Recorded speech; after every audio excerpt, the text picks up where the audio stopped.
We're going to do our last two types of graphs in one video because they are both time series graphs, and we'll see the difference between them when we get there. But for now, a time series graph just shows us how data changes over a specific period of time. So in this case, we're looking at workplace homicides and how that number has changed over the years from 2003 to 2008. So we'll select our data like we've done before, go to Insert, Chart, and we're going to do here a scatter plot with the lines connecting the dots. So it spits out our graph, and it has our years down here on the bottom. It has our number of homicides on the left. Now, like we've done before, we're going to go ahead and just edit up these charts.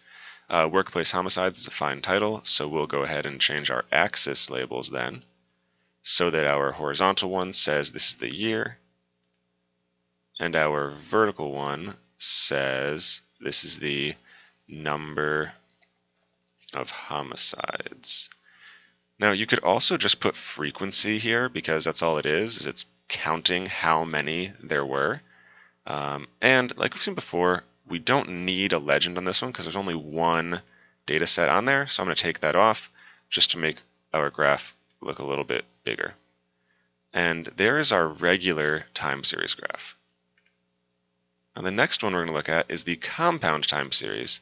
And you'll see this sometimes when you're trying to compare two data sets and how they changed over time. So in this case, we're looking at the number of successful space launches, and we're comparing the United States and Japan.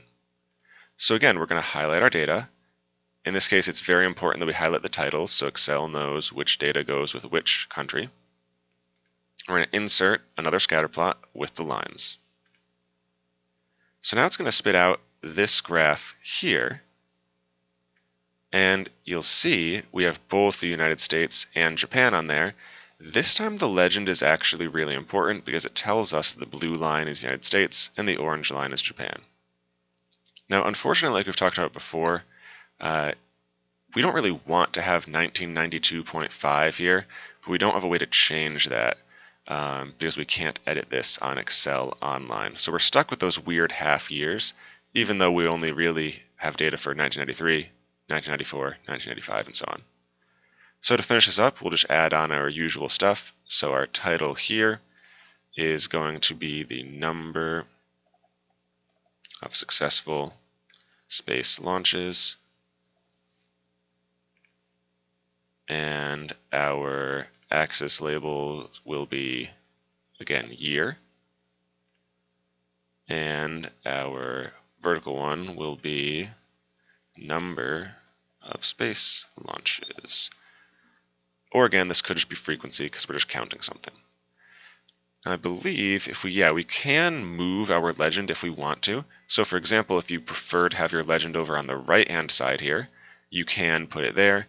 That's really a kind of personal preference thing, just like with the pie chart. So now we've made a time series and a compound time series graph.